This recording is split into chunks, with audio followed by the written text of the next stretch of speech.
thank you for making the time to join us on this very first chapter chat of the new year. As people are joining and coming in, I just want to say that I know you join me in the devastation that's happening in Southern California with those wildfires. We have family there, we have friends there, we have Impact 100 community members there, and so our hearts are with all of them. And we are hopeful that they will be able to do a better job containing and protecting and rescuing those who need it. So we are definitely thinking about that. If you all know of resources that we as an Impact 100 community should know about that might be helpful to our friends in Southern California, please share them in the chat here on this call, and we will make sure it's included when we post the chapter chat information into Community Forum. My goodness, we have, believe it or not, we have more than 40 people who have registered for today's chapter chat. So I thank you for taking the time. Of those 40 of us, we represent more than 28 chapters around the globe, which is always exciting. So we have lots of different perspectives, different calendars, different histories, different number of challenges, years involved in the work of Impact 100. And so it is in our diversity that we bring strength. It is in our ability to help each other that we get stronger and better. Now, many of you submitted really good questions prior to joining the call today, and so I appreciate that. If this is your first chapter chat, I will tell you that the format is pretty consistent. We welcome everybody in, and I will take a particular topic at a time. So it might be marketing or leadership or grants or membership.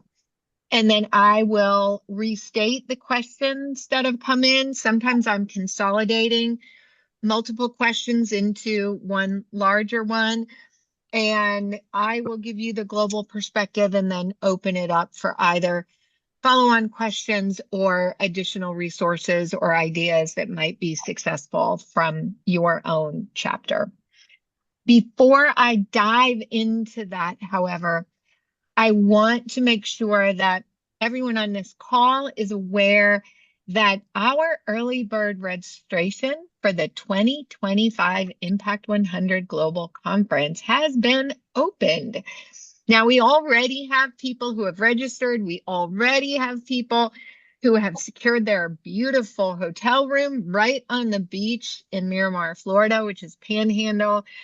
I am very grateful as Global to be co-hosting with Northwest Florida, which is the home base of where our conference will be, Baldwin County, Mobile, Alabama, help me, Pensacola. What am I missing? Did I get you all? Baldwin, Pensacola, Northwest Florida, Mobile. Say that again, Haley.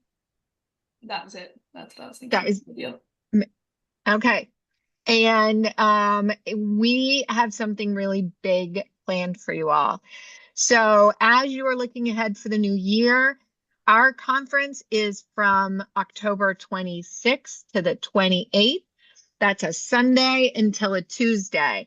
It is at the beautiful Hilton on the Beach. I know that typically when we do conferences in this kind of environment, we often have groups of board members who come together and view it as a board retreat, as a girls' trip.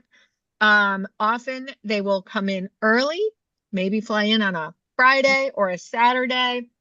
The conference will start Sunday afternoon, go through dinner, all day Monday. I'm talking 8 a.m. through dinner, and then Tuesday, 8 a.m. through about lunchtime. It will be robust. One person from your chapter cannot possibly go to all the breakout sessions and all the generals. It just can't happen. So I encourage you to send a team. We often describe some of the benefits that we provide through Global as benefits for leaders, but make clear, let me make clear, I should say, that anyone who is a member of your chapter, maybe they might be someone who has potential to be a leader. Maybe it's someone who hasn't joined your chapter yet, but is interested in learning more. In other words, we welcome all attendees. They don't have to have any kind of title. It's fun because we often get past board members. They come back to these conferences because what they love about them is the ability to meet women like you, the women who are out there doing the work in your local chapters at this moment. It's always fun to see newly emerging members and leaders, as well as past leaders, but historically very consistent members. So please mark your calendars, make your reservation. This is not a moneymaker for Global. So we are looking for sponsors. Our sponsor dollars offset the cost so that it's more affordable and more accessible to our members around the footprint.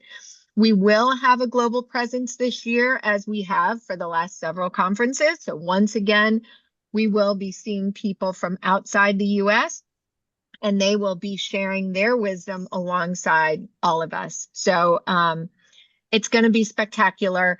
The earlier you book, the lower the cost of registration, and also the more likelihood you're going to get the kind of hotel room that you want for the right number of days. So shifting now to our questions that you all have submitted. I've got all kinds of different categories, and so I am going to start with leadership. The question is, I was curious if other chapters have done board retreats. And here's what I will tell you. Yes, other chapters do board retreats. From our very first year in Cincinnati, one of the things that we knew is that, as you all know, serving on the board is hard work. And everyone has to be on the same page. Board retreats are often an opportunity to get everyone on the same page, to build relationship and trust, to determine what your goals and how you're going to execute them in the coming year. There are a variety of different ways you can do this. No. Yvonne, Sorry about that. Yvonne, you may want to mute yourself. Thank you. I don't think she was saying no to us, just to be clear on that. Sorry, I have a cat going crazy in here. Yeah, no worries, no worries. And so when you look at the retreat, you don't have to hire a professional facilitator. You don't have to overthink it. But what you do need to do is get the right people in the room. Board retreats should be mandatory. In an ideal world, a board retreat is at least one overnight. Now, some chapters, the overnight part can be a deal breaker. So what I'm going to do is tell you the best formula, and you all can adjust it to you. The reason overnights are helpful is that it allows you the opportunity to actually be in community with each other, to all arrive hypothetically on a Friday afternoon. You do a little bit of work, you get everyone sort of established, and then maybe you cook a meal together and you sit down and eat, and you sit by the fire, or you walk on the beach, where whatever your climate allows, and you get to know each other. and you talk about kids and spouses and work and play and bond in a way that you can't get if you're in a conference room for 4 hours with the doors closed. Then the next day you get up, you get breakfast, and you work. Typically, these are some goal setting. There's typically some team building. There is an assessment of what's working well and what needs improvement. And there's assignments and follow-up. What do we do from here? Oftentimes, this happens sort of in the changing of the guard so that the new board is going on a board retreat and the former board members are sometimes there to officially pass the baton, sometimes not. But it is a way to get everybody singing from the same song sheet. It doesn't have to be expensive. It doesn't have to be elaborate. But in all things, if you want everyone to be there, one of the first things that you'll want to do is establish the date as early as you can and make sure that when you invite someone to join your board, they know that the third weekend in January is when you always do your board retreat. You'll have strategic goals. As an incoming president, it's an opportunity for you to be the leader, to establish rapport with your team. And sometimes there are incoming presidents who don't necessarily want to be the one to lead it. That's okay. But make sure that what you build is what you want the outcome to be. In Pensacola, when they do their board retreats, part of what they do, it's during their membership recruiting season, is everyone on the board calls to get those members who have not renewed yet to renew. There are other chapters that do it in a much more strategic planning, and they aren't doing that kind of nitty-gritty work, but they're establishing the things that need to be shored up. They're making assignments, and then at the ongoing board meetings beyond this retreat, there are regular check-ins. Are we doing what we said we would do from the retreat? And if Wendy was responsible for producing this by this day, make sure Wendy is held accountable to provide whatever it is that she committed to. This is a really strong way to get a strong team built, to get the goals achieved that you set out to do. Any other thoughts, questions, things you want to add, best practices about board retreats? Okay. I don't see any, so I'm going to rely on Haley, Lori. Actually, I'll rely on all of y'all. If I don't see someone raising your hand, if you are raising your hand and I don't see it, just please start talking. Unmute yourself and say, here I go. Because we have enough people that I can't see all of you at one time. And so feel free to chime in. Still looking at leadership.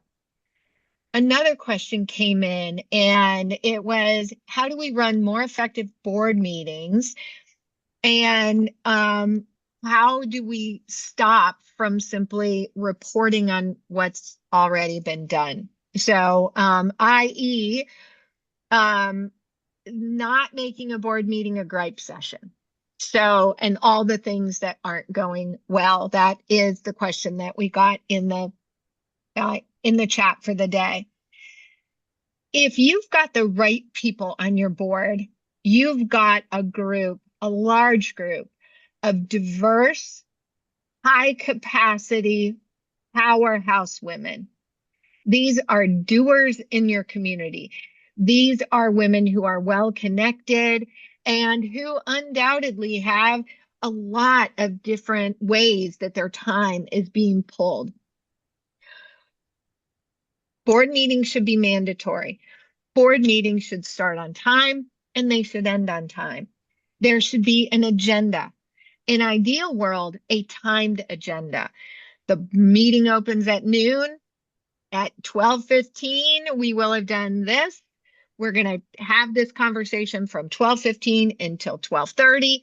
We're going to then go on to this. We're going to have a vote. In other words, the more you can do the work up front so that your board meetings allow for the important dialogue that needs to take place, but not an introduction of a whole topic at the meeting that you subsequently expect within that meeting time that everyone is going to become informed about the issue, is going to understand it, is going to discuss it, and is ultimately going to make a decision.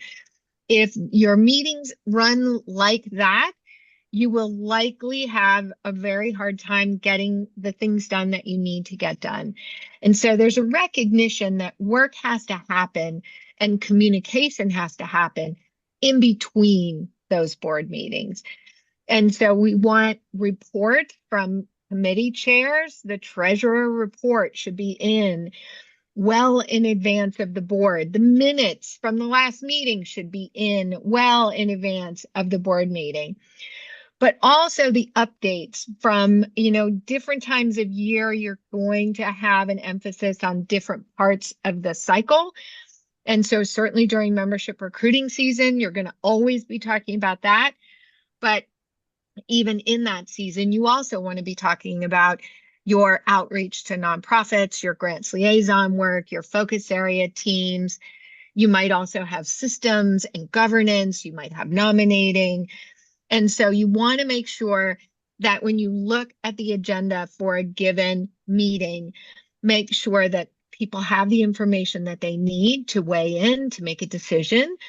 Make sure that if, for example, the head of your health and wellness focus area committee had a situation that arose during a site visit and she's making the rest of the board aware of it, make sure that that is not only written in the report pre-board, but if it's a piece of information like that that other focus area chairs would benefit by knowing about, make sure that it has a spot on the agenda. You want to make the meetings as efficient as you can, but also you want to make sure that they're effective and that you're getting the work done.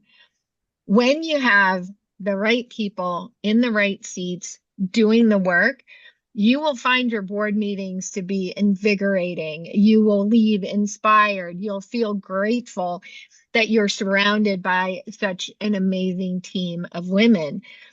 Sometimes it takes one sort of, grumpy person who can derail the culture of your board. And so as a leader, as difficult as it is, you've got to take responsibility for the culture that happens. Many chapters in their board meetings, they open every meeting with a mission moment.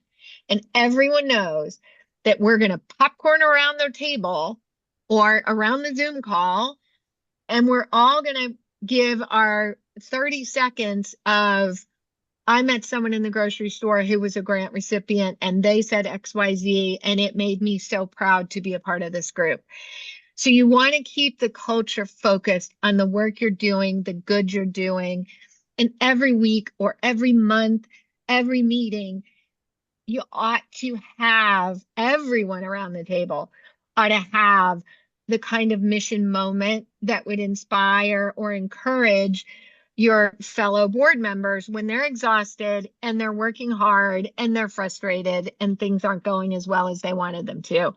That's the reality. We know that the work is difficult, but we also know that the work is worth it. When you build the kind of culture for those board meetings, and when you get the right people, so many other things cascade into place. In other words, now it's easier to find people who want to join your board because your board is high functioning and supportive, collaborative. They get stuff done, and it's an honor.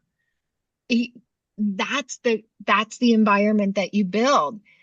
If the meetings aren't organized, if people are grumpy, if they're not submitting what they're supposed to be, or they don't show up, or they're disruptive, it makes it a lot harder to recruit members who want to be a part of that kind of a team. And it makes it difficult for the women that you have brought in on your board to be as effective as they can be. And so it is never too late to change your culture. It's never too late to shift your culture. And tying it back to the earlier question about board retreats, sometimes that board retreat is your reset button that helps to say, okay, we know that we were not perfect in our last grant cycle or our last X number of board meetings, whatever the situation is, but we're making a change and we need everyone on the board to be accountable. Everyone on the board should be empowered to make sure that the work is getting done, that the attitude is where it should be, that those mission moments are recognized, and that the negative Nellies don't have the floor for long enough to derail the culture or to get us off tangent of what we are trying to do. Consistent meetings that people commit to from the beginning, all of those things are very helpful in building that out. Now, I'm going to pause. Does anyone have anything to add in terms of what makes an effective board meeting, what you've seen work, what maybe you've had trouble with? Is there anything on the leadership side you'd like to add?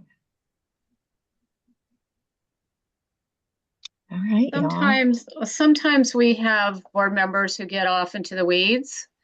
And so when they do that, you have to pull them back in and say, maybe this isn't the place to discuss this. Let's have a separate meeting and then circle back and report to the board. And that's the best way to kind of pull them back in and not waste your time having the board listen to things that don't really affect them, because then they lose their train of thought. Rather than a mission moment, we do a few minutes of fun, and that's how we start. Our special events team comes up with a question like, what would your last meal be? What's your favorite moment from growing up at Christmas? And so we start with that so that everybody gets loosened up and feels comfortable. And that's how we start all of our board meetings.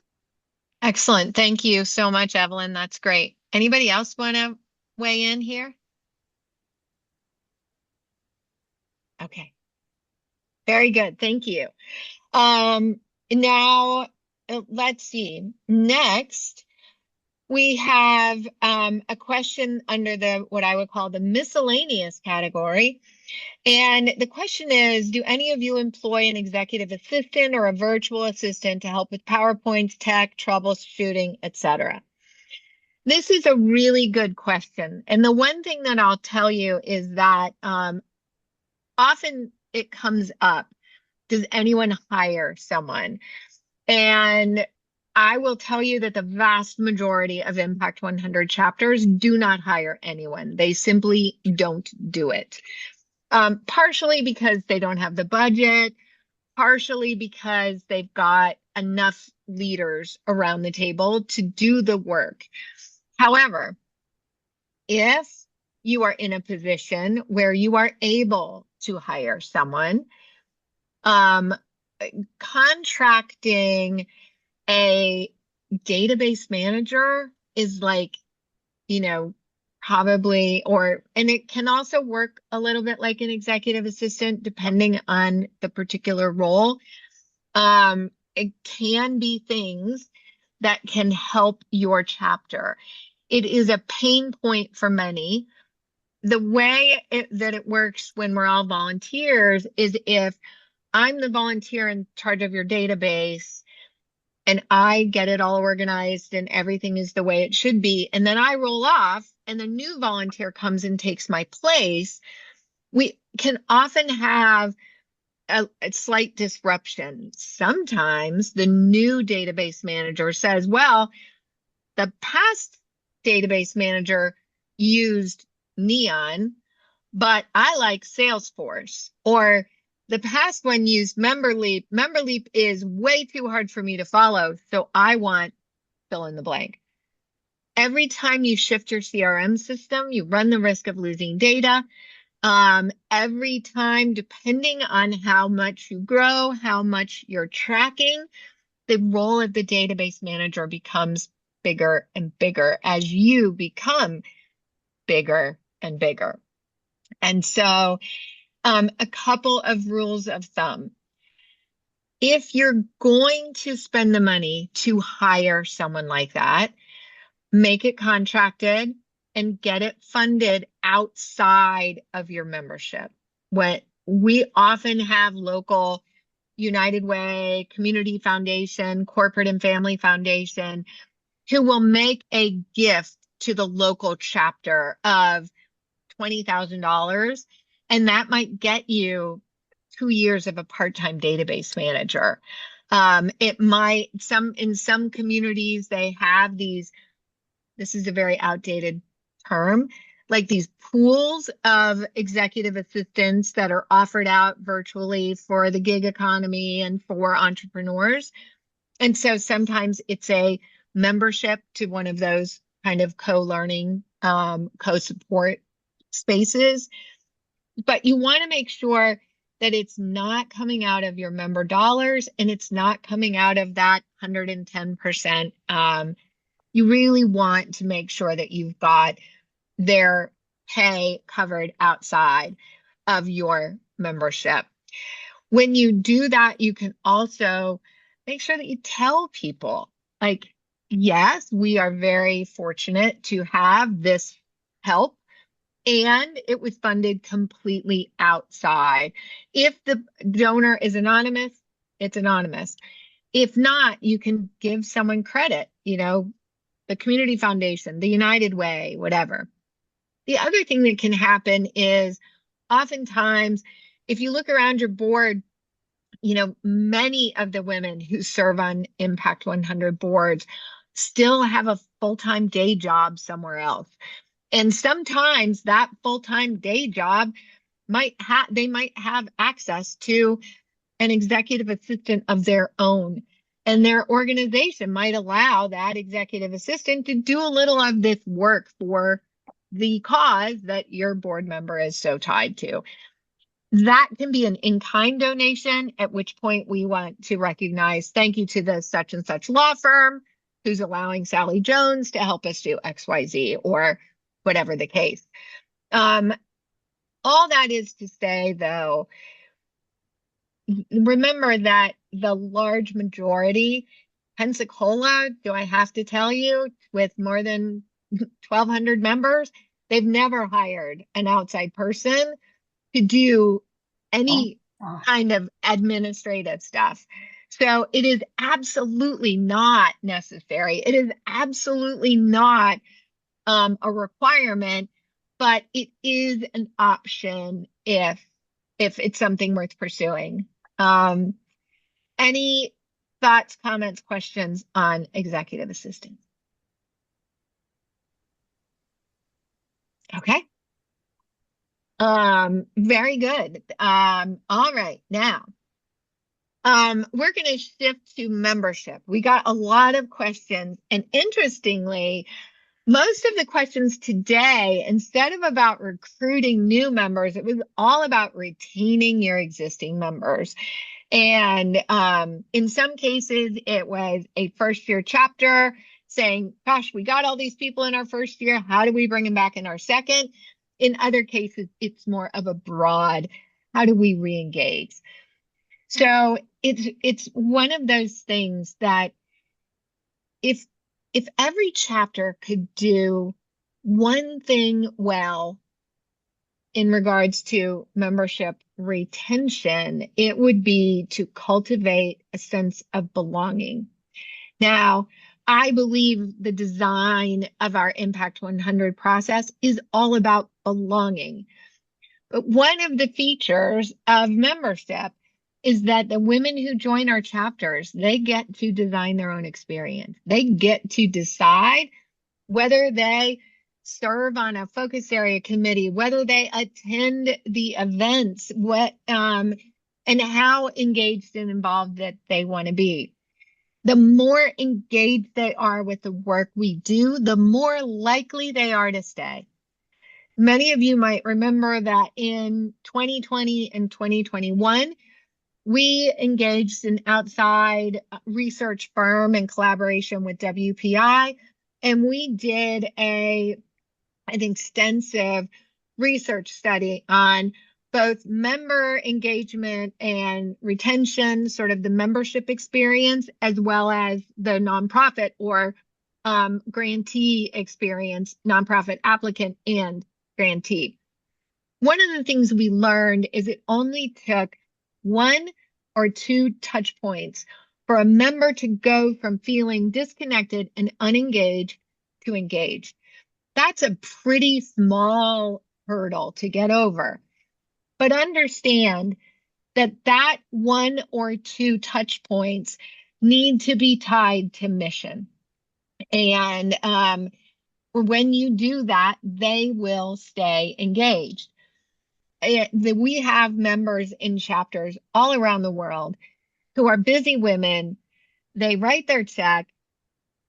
Sometimes they don't even vote because they trust that the people who are rolling up their sleeves and doing the volunteering will vote well enough.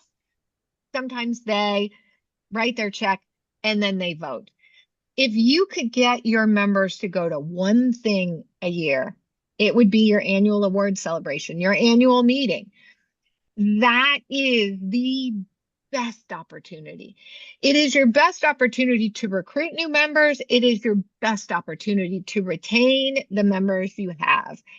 And so exploring ways to get more women at that event will pay dividends. Now, many chapters have ambassador programs where there are trained volunteers who are connected to every one of our members. They reach out, they make sure that those members feel connected, that they've got a buddy within the Impact 100 world. Those things can really help. Telling stories through your newsletters, through video chat and in-person events about the impact of your work. You know, going back and saying, gosh, our grant recipient from 2023 received $102,000 to do X, and they did it, and these are the outcomes that they're having. Making sure that you're telling your impact story through a variety of different ways, in person, in newsletter, in video, in as many ways as you can really make a huge difference. Another thing is sometimes chapters will have a lot of social events, and so sometimes we want to make sure that our members go to some of these social events. Just bear in mind that I have a very good friend. She has joined impact chapters outside of her community for the last literally 22 years, which means the whole design your own experience thing is something that's very important to her. But when the chapter that she's a member of pursues her to try to get her involved in showing up to some of these things, she has come to me sort of behind the scenes and said, Wendy, maybe I'm not an ideal member because they keep inviting me to do these things and I keep saying no, and I feel like I'm not doing it right. Now, that's one woman's perspective. I share it with you because you do want to make sure that when you engage, you invite women to participate, that you are doing it from the space of, I want you to have this opportunity. You are doing it right. You don't need to be involved if you don't want to, or if it doesn't work with your schedule. But just be mindful that you don't want to inadvertently send a message that doesn't really work. Finding neighborhood champions can help. So in other words, if you're in a community that has sort of 5 different pockets of people, if you've got heroes within each gated community or each east side, west side, north side, downtown, uptown, we can then gather based on our common geography. We can feel a part of something, even if it's a little bit smaller. And it's a way to get people engaged without feeling like they're being hounded. It more feels like they're connected to the people who live where they live, who work where they live. It could be, women attorneys, women in finance, women in fill in the blank. Finding ways for them to connect based on, yes, their shared Impact 100 experience, but also their neighborhood, their interests, whatever the case. And when it comes to retention, you've got to ask in the same way you asked in year 1, in the same way you've asked in year 20, 21, 22 for the chapters who've been around. You've got to ask them every year. It's just part of the thing. Every member matters. And sometimes when the numbers get really big, it's easy for our communication to focus on, we want to give away 3 grants, we want to give away 5 grants, whatever the number is. But every woman needs to know that her membership matters. In November, we do the Global Day of Impact when we tell the story of how many members, how much money we've given away, how many chapters. And people will always say to me, aren't you so proud? Isn't that so amazing? Yeah, I am very proud and it is very amazing.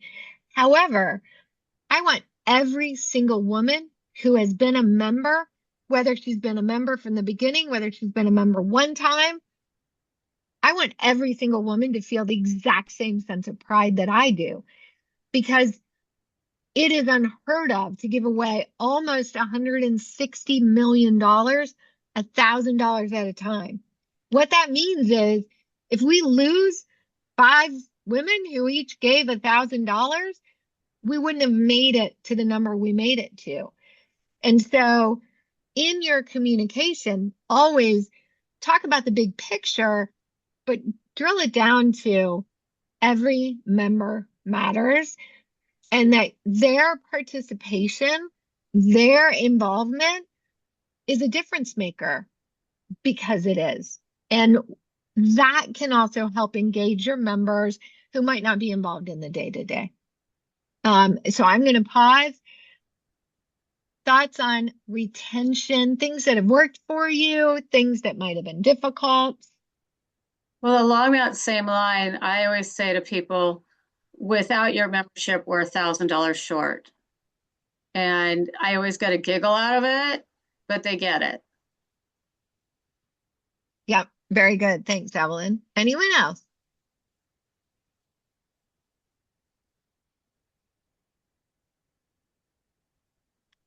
Lori, I can't hear you. Your mouth is moving. Mm-mm. Okay, I can read your lips. I'll put it in the chat. Okay, thank you. So it is the work of engagement, the work of retention, the work of renewal. It's ongoing. I will pivot slightly to grants in the sense that the same thing is true for the nonprofits who have applied. If a nonprofit applies and they don't make it very far, you still want them to come back. If a nonprofit has applied and they've made it very far, you still want them to come back. We have so many stories of nonprofits who had to apply 2 and 3 times before they were funded, and yet they say their organization was made better because of it. And so we need to always be re-inviting nonprofits to apply, and we need to always be re-inviting members to come back. And if you have a lapsed member, so here's a statistic for you. 50% of the women who join Impact 100 have never written a check for $1,000 to a single charity prior to joining. Now, in some cases, that's a capacity issue. In many cases, though, it's simply they didn't have a reason to make a donation like that. They didn't have an organization or an opportunity that excited them to the extent that they wanted to write a check for $1,000. But understand, for some women, they might join this year, but next year, if they're going to remodel their kitchen, or they've got a kid in college, or something happens, they might not feel like they can join in another year. They might have to take a year off. This happens around the footprint. There is absolutely no shame, no problem, no worries. We always want members to feel welcome to come back. And sometimes we have to skip a year. Sometimes we might have to skip more than a year. But we always want to re-engage those lapsed members and let them know that they're not alone and that they are always welcome, that we do need them and that we want them back. Okay, so I'm going to pivot now to the grant side for a minute. One of the questions that came in is, are chapters putting limits on focus area committees in order to manage team logistics? Wow. I get this question a lot. I get this question a lot. All I can say is, please don't ever limit involvement on focus area committees. Involvement in a focus area committee is the best way for a member to not only understand their own community, understand the nonprofits who are out there solving the most pressing problems, but it's a way for them to meet other women of impact, to have their voice heard, to share their expertise. A similar question that comes alongside this question is, gosh, we have a bunch of people who want to be on health and wellness. We have only a few people who want to be on environment. Can we shuffle them up so that it's more even? Please don't do that either. If I'm a retired teacher and I've dedicated my whole life to education, and that is not only what I'm passionate about, but it's also where I have a lot of wisdom, me going and serving on a committee that is not in my area of interest is not only not going to be the best for me, I will be sacrificing in a way that I might not want to, but it also isn't best for the committee, because you want the people who have the wisdom, the experience, and the background to at least have a seat at the table alongside those who might have different experiences. It's not that one expert is going to make the difference. It's that when we say that they get to design their own experience, we mean it. And if your chapter is struggling, and I know that this happens in chapters, so I'm not being flip when I say this. I know there are many chapters that struggle with, oh my word, we have so many people and we don't have the space, or it makes it harder for submittable because we have to pay for extra seats, or whatever the reason is, it is worth it. If every one of your members signed up for a focus area committee, that would be the best day ever. Because really that's what it's all about. It's common to get that question asked. It is very common to get that question asked. So please know that I am not in any way saying, gosh, how could you think this way? It comes up a lot. A lot of leaders think this way. But you really don't want to do that. You want to allow them to have the best possible experience. You also want to make sure that your focus area committees are well run. You've got to make sure that your committee chairs They know how to run a meeting. They've got a system. They are running it through with accountability, with allowing all voices to be heard, because you don't want the focus area committee experience to be frustrating because there are too many people or because the leader perhaps is having a hard time herding those cats. It's really, really vital that we do it well and that we allow the voices in the room to be heard, to be shared, so that the best decisions can be made. Any thoughts, feedback, questions on focus area committee involvement? Any additional wisdom you all want to share?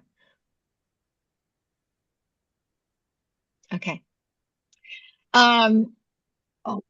Staying with grants, people, one of the questions is, we may start to have past grantees reapplying. I need tips on two-time grantees. And listen, you've been around, you're in your 5th year, the person who asked this question, the chapter's in their 5th year, and this is the first time you're having people reapply. That is good for you. Most chapters will set up a waiting period that an applicant cannot reapply until they, a certain period of time after they got the last grant. Sometimes it's after they spent the last dollar. So you might be awarded a grant in 2022, but you didn't spend the last dollar until 2024. And maybe you have to wait a year before you apply again. Others, like Pensacola, have had to waive that. Pensacola has had many repeat grantees.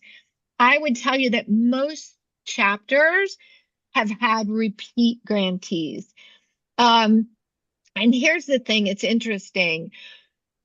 When we started the very first Impact 100 chapter in Cincinnati all those years ago, some of the grant guidelines that we established were coming from a place of not really knowing how this was going to play out. And so we had, one of the guidelines was, we won't fund endowments. We won't fund, operating. We won't let you apply again until 2 years after you got the last grant. But the thing is that in today's world, what we know is that our members are the ones who should make those decisions. And so part of what I advise chapters to really look at now when you're looking at your grant criteria is you want to make sure that your grant criteria follows IRS regulations and that they're financially prudent in terms of revenue floors, audited statements, documentation, etc. You want to be protective because ultimately we need to be good stewards of our members' money. However, some of the more subjective things, I think we would do well to trust our members who serve on the focus area committees to make those determinations. Now, I believe that right now, I don't really think there's an Impact 100 chapter whose membership would vote to give a $100,000 grant to fund an endowment of a local nonprofit. I don't imagine that we have a chapter that would do that today. But the world is changing. We don't know what's going to happen. And there might be a situation where a local nonprofit has an unimaginable circumstance and that they need this funding, and that your members who are part of your community will vote to want to at least offer that up as one of your finalists for the membership to vote for. And I think that is okay. I think that part of the reason we put the 2-year waiting period is we didn't want to establish this pattern that the community would think, oh, this particular nonprofit is a favorite, or this particular focus area is what we prefer to fund. And so we didn't want to continue to have the same people coming back to the well. And that makes sense. You can certainly keep those limitations if you'd like.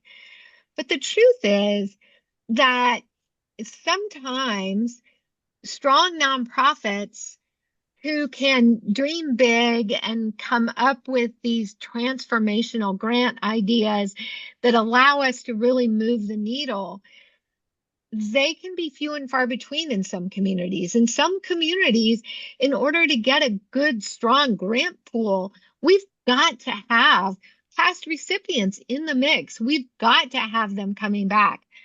And I want to make sure that we're trusting our members and that we are trusting the process as we look at those things. Every community will have a slightly different appetite, and there are some communities who may never want to give the same applicant or the same nonprofit a second or third grant. For others, it's an entirely different ballgame. One of the things I'll tell you that in communities where we have very large Impact 100 chapters that are giving away 6, 7, 8, 10, 12 grants, they need a huge applicant pool in order to get the right number of finalists so that our members have something to vote on. And in order to do that, some of these things need to change. What we find, however, is that nonprofits who themselves do board retreats to brainstorm, what if we got $100,000 from our local chapter? How could we move the needle for the clients we serve? How could we make the world a better place? It is those nonprofits who are intentional about creating value in a way that can be transformative for the community that they serve, that will end up being potentially really strong grantees for you. And so hopefully that, I know I've sort of given you a very broad answer to a very specific question, but I think it's a little bit of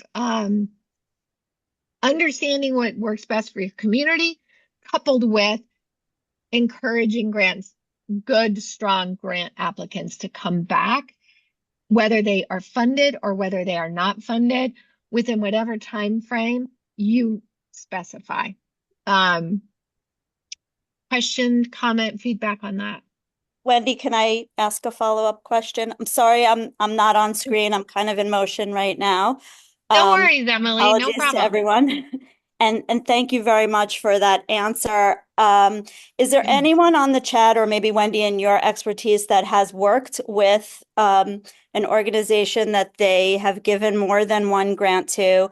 Our very specific question is that we've started to continue our engagement with past grantees even when they've finished the 3-year cycle with us.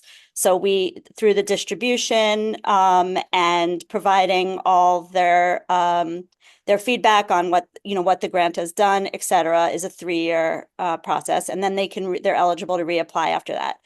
But we've continued to engage with them by uplifting them on social media, by having grantee roundtables and things like that. So what I want to know is there anyone that has done anything like that and feels like it has hurt their chances for a second grant? Should you not continue to engage as strongly and focus more on your current grantees? Or has that been helpful and successful for those organizations? Great question, Emily. Thank you for phrasing it that way. So typically what happens is the engagement with your grantee and your public sort of recognition stops when they're eligible to reapply, because you don't want to give the impression that they're somehow favored or that they have an advantage. It's possible that for that nonprofit, they might feel like that gives them an advantage, but it also might feel like it's hurting their chances of being granted again, because they've sort of been showcased for all this time that your members may or may not re-engage with them. So Typically, the rule of thumb is celebrate your past grantees to the point where they can no longer reapply. Now, you can still give grantee reports, but you're not going to invite them to speak. You're not going to put them on a panel. You're not going to take a deep dive. You want them to, part of your story is the success of that grant to that nonprofit. But you really want to be very mindful. There are organizations. So, for example, you all have heard the story of the first grant in Cincinnati to the McMicken Dental Clinic. The McMicken Dental Clinic applied later, and they got another grant years later that we really don't talk about very much. It was a mobile dental unit that took the dentist's office to kids in schools who otherwise couldn't make it to the dentist. So that was many years after the initial grant. But we will always talk about the success of that grant that we made for what it was, but it's not necessarily an opportunity for the leaders of that organization to get on stage, tell their story, give an update. Oh, now we've pivoted from X to Y, because we always want to have a level playing field, and we always want to make sure that we're giving everyone an opportunity. A similar question comes up about using spaces of a nonprofit. You've funded a nonprofit, they've got a big space, they let you come and use it. And now if they want to reapply, you shouldn't be using their space. You want to make sure that you're an arm's length away. Anybody want to weigh in further on Emily's question? Okay. Oh my goodness, we are 1 minute before the top of the hour, so either that finished really well or not. So let me pause now. I have covered the big overarching questions that have come through. If any of you all have one tidbit you want to share, one best practice, if you've got a question you'd like to answer, let's just take another 3 to 5 minutes for you to ask or share, and then we will let you go, and I will look forward to seeing you at the very next chapter chat in February.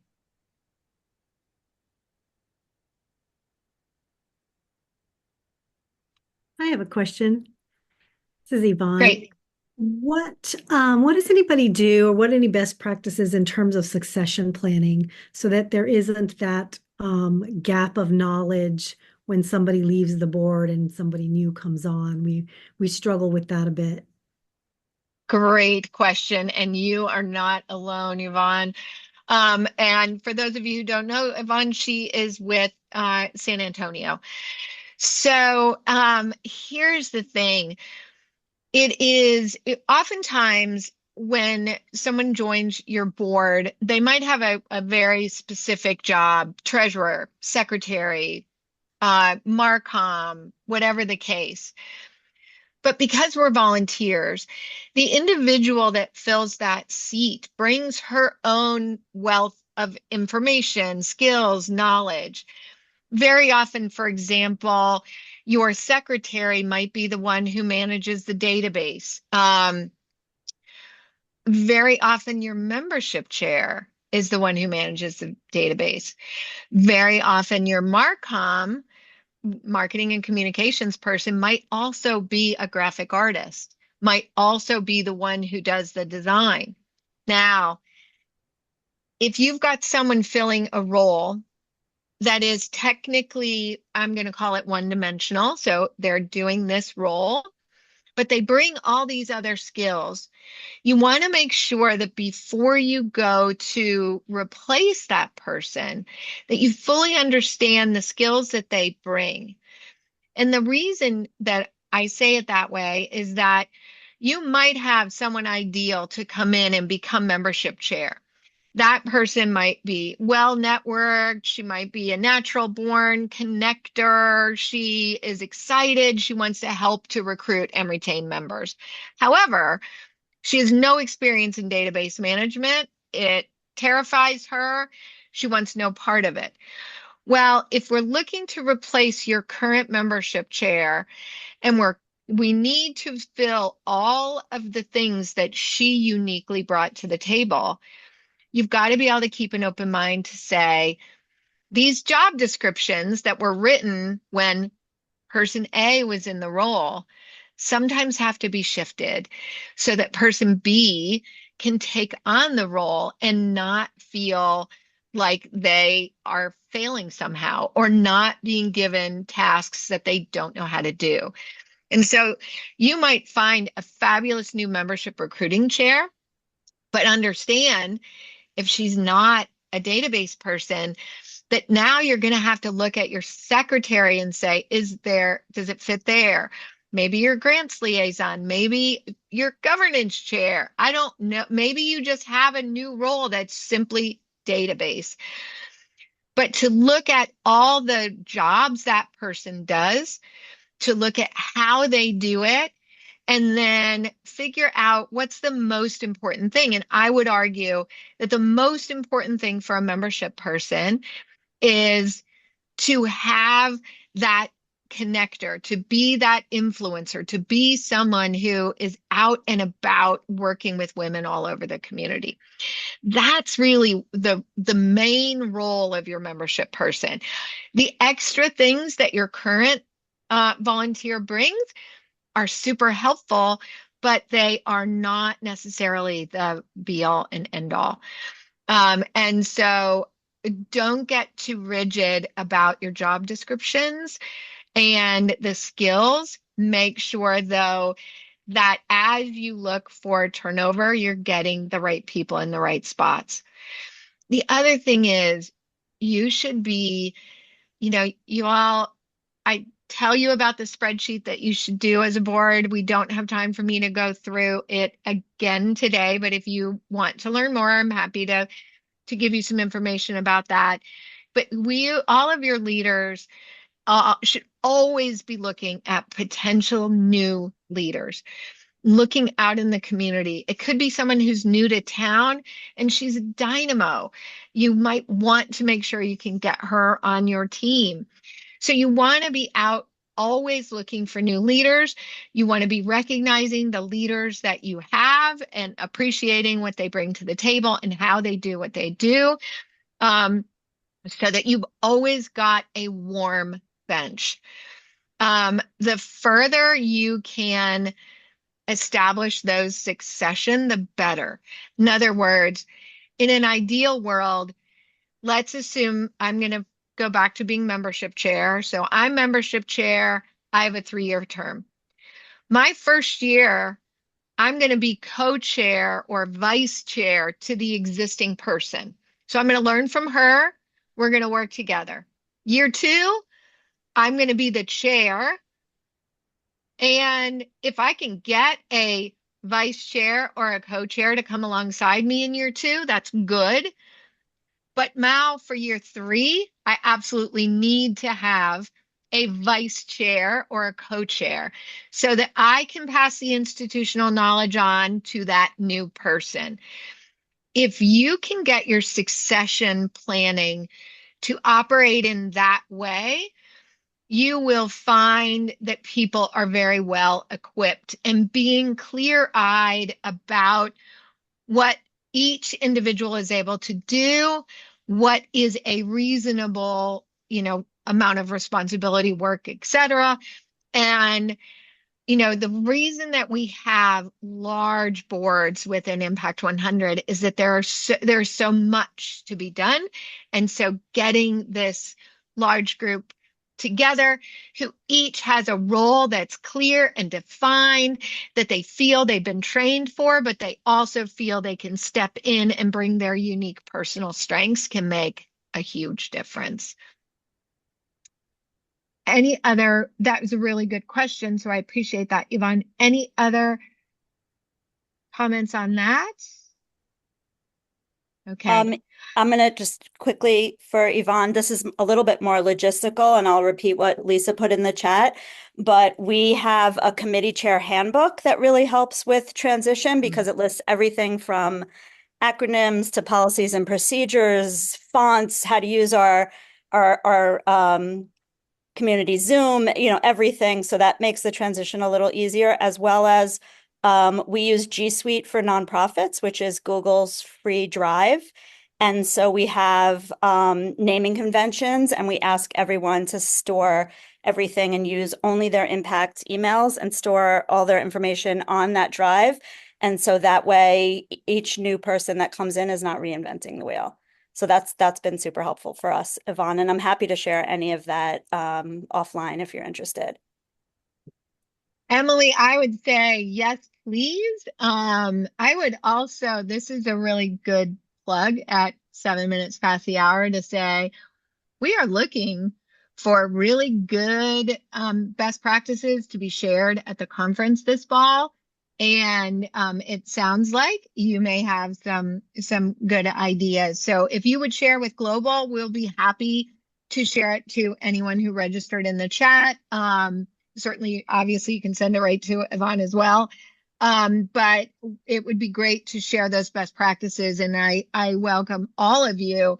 If there are things you're doing that are working, please, please, please share them with Global so that we can help when we're having one-on-one conversations with leaders, that we can say, oh my gosh, New York City does this and San Antonio does that. And let's make sure that you connect to Mobile or Milwaukee because they've got these great best practices. So on that note, I will say happy 25 to all of you.